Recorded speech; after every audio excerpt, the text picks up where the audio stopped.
திருப்பரங்குன்றத்தில் நீ சிரித்தால் முருகா திருத்தணி மலை மீது எதிரொலிக்கும். அறுபடை வீடுகள்ன்ற பட்டியல் நமக்கு எங்க இருந்து கிடைக்குதுன்னா திருப்பரங்குன்றத்துலதான் இருந்து கிடைக்குது. இந்த திருத்தணி முருகனை பற்றி அருணகிரியார் பாடுகிற போது சொல்றார், மனுஷங்களா பிறந்த எல்லாருக்குமே வாழ்க்கையில ஏதாவது ஒரு சந்தர்ப்பத்துல மனுஷங்களை நம்பி துரோகத்தை சந்திச்சிருப்பாங்க.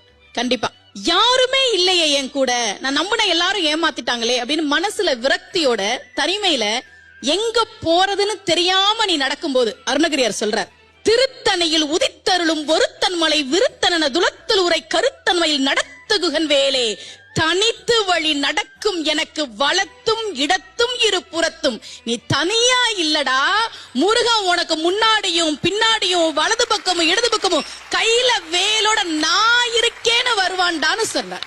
அதுதான் திருத்தணி முருகன். அந்த பாடல் எழுதியவர் கவிஞர் பூவை செங்குட்டுவன் ஐயா. திருப்பரங்குன்றத்தில் நீ சிரித்தால் முருகா திருத்தணி மலை மீது எதிரொலிக்கும்.